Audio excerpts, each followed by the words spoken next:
Hello, welcome to this video about how you could find your ancestors in Sweden.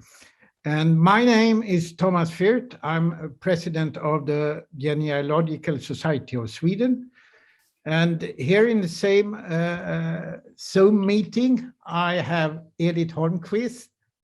And I'm also active in the Genealogical Society and been doing genealogy for myself and others since I was about 17, I think.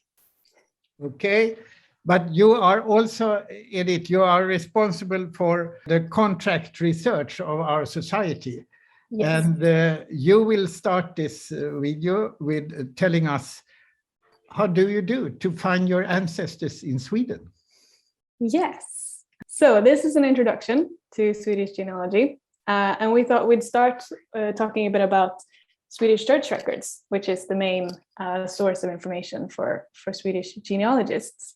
So Swedish genealogy is largely based on these church books. And basically, these were a way for priests and the church back in the days to keep track of people in their parishes. To examine everyone's knowledge of the Bible, which was very important in Sweden in this time, but also to keep track of births and deaths and who moved to which parish and what everyone was up to, basically. So we have birth books, wedding books, death books, moving in and out books, as well as these household records, which I'd say is the main source of information where you find lots of interesting stuff about your ancestors. And these are all divided into parishes. So a parish was basically a small unit, geographical unit, where everyone went to the same church, and the priest of that parish was in charge of keeping track of the people in the parish. So here on the page, you have an example of a birth notice for a little girl called Charlotta Bernardina, who was born on September 16th. And then we have her parents' names and also what her father did for a living. In this case, he was in the military, and also where they lived. So through the birth book, we can find them later on in the household records.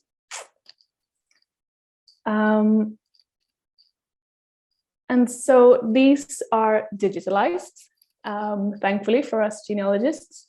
And there are two main ways, I would say, to find them.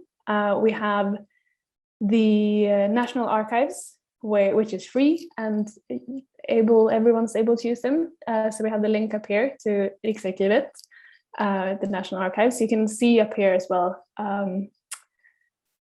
On the right-hand corner here, you can change to English as well. So if you want, it's a bit easier to find. There is also a paid service called Arkiv Digital, which is popular for people who have done a bit more research. So I would say the National Archives is a great way to start. But then if you want to dig even further into your Swedish ancestry, then Arkiv Digital is also a great resource. But we thought we would take an example just to show a bit how you use the National Archives page and how you can find quite a lot of generations quite quickly if you know how to look. So I thought we'd take the example of my maternal grandmother, Gertrude. She was born on September 9th, 1920, in a parish called Rengsjö, which is in Hälsingland. So what we do is we type Rengsjö here in the archive/parish section. And then we get this, the Rengsjö Church Archives. We click into that, and then we have this list of all of the church books and all of the registers that we have for Rengsjö. So if we scroll down to C here, we have the birth books, and these lists are in Swedish. So I'd recommend using some kind of dictionary or Google Translate. There are some great Swedish genealogy dictionaries online as well. So you have all these words. So we know she was born in 1920. So we click and open the book number 8 here, which is from 1915 to 1940. We scroll through the pages and we find 1920. And here on September 9th, we find Gertrud. So it says her date of birth, it says her name, and then on the right-hand side, we have her parents. So first of all, it says her father is Per Norgren. He's a homestead owner at Hölen number 4, which is the farm name and number. And then we have her mother, Anna Nilsson. It says that they were married in 1912. And even further to the right, we have also both parents' birth dates. So they were both born in 1887. And then furthest to the right here, we have a page indication for where we find this family in the household records, which is what we do next. So we go back to the list of books here, and we find the household records for 1912 to 1930, because we know that Gertrud was born in 1920, so she will be in this book. And we scroll to page 51, which is what the birth book said. And we have them here at Hölen number 4, which we also saw was the farm number and name. And then we have Per and Anna, the parents, and all of their children, and their children's birth dates. We see that Per was born in Söderala parish, which is another parish nearby. It says to the furthest right there, it says when he moved from Söderala parish to Rensjö parish. So we have loads of information here on this family. It also says above Per's name that he is a måg, which means son-in-law. So on the same page, we can also find his wife's parents, because they were living at the same farm.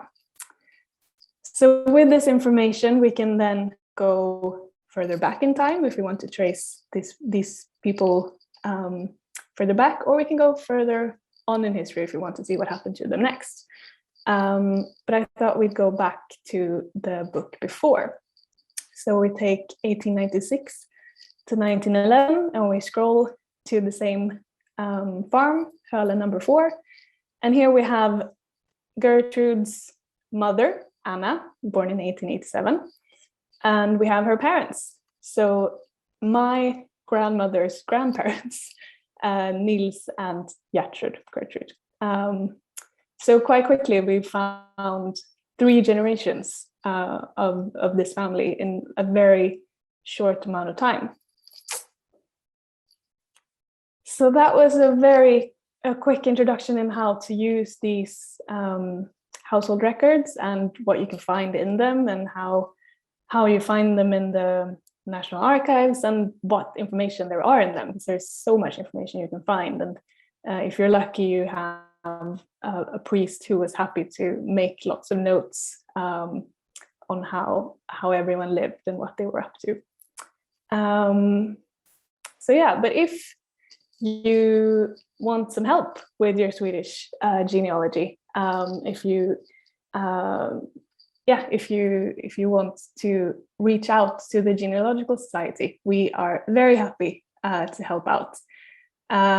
So we have a group of researchers who are volunteers with us, and if you send us an email on this email here, research@genealogy.net, we will happily help out.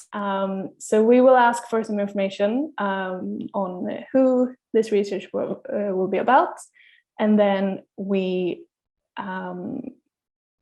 one of our researchers gets going on this, and we can help out with anything from small things like I think my grandfather was Swedish. This is his name and birth dates. Can you find him? And we will try and do our best to find those people and trace them further back if that's something that our clients are interested as well. So yeah, we're very, very happy to help. Okay, Edith, thank you very much for this. It looks very easy when you go through the different generations, and perhaps it's easy to start because the 20th century records and even the 19th century records are mostly very well written and easy to read, mostly easy to read. But if you go farther back into the 18th century, or you can go, if you are lucky, to the 17th century. But the church books, they start in 1680s, I think. Yeah. Yeah. But what would you say will be the greatest challenge with doing family history research in Sweden for a beginner? For a beginner, I would say perhaps sort of navigating all the different books, knowing where to find what information you can find where. I think that's what when I started, I struggled a bit just knowing where to look for things. And then, as you said, some handwriting in certain priests and certain handwriting can be very challenging. And also it depends where your family was from. I'm very lucky with one of my grandfather's line, where he was from the same village and everyone was from that village and they never moved, and you can trace them very far back very easily. But if you have family that moved a lot, changed to different parishes, then information could often be lost in those moves, and that can create some challenges as well. Yeah, and it's in those cases that you need perhaps the help from our researchers that have a very good knowledge in genealogy in Sweden. Yeah. And what do you think is the greatest challenge if you can start yourself with the 20th century, go back to the 19th century, but then it gets harder, I think. Yeah. What's the challenge then? And what could our society help with? I think there are many challenges in sort of tracing back generations, because you will always find, I'd say, like the brick walls. I've had many brick walls in my days, in my own family history. I have it says in a church book that this person was born in this parish, and you look in that parish and you can't find them because someone somewhere made a mistake in a book, and someone is just lost. And that's quite common, I think, when you go back a few generations. And that's, I think, when our team of researchers come in very handy, because they've obviously seen these types of problems many times and solved these kinds of problems many times. So they know where to look. And it's always good to have, if you come across a problem in your research, it's always a good idea to have someone else just look at that problem with a fresh set of eyes and come with hopefully come up with a solution. Fine. And if you want to have help from the society's team researcher, how do you approach the society to get that help? You send us an email on the email address that was shown in the presentation, research@genealogy.net. And I will see that email, and I will, depending on what kind of information is in that email, I might ask for some more, ask for some details, depending on what you have. And then me and one of our researchers will have a look at that problem and see if this is something that we think we can help out with. And if we think that we can, we will send a suggestion of how many hours we think it will take and the price we think it will cost. And if that's okay with the client, then our researcher gets going. Fine, Edith. So I think we should conclude now. And thank you very much for this chat today.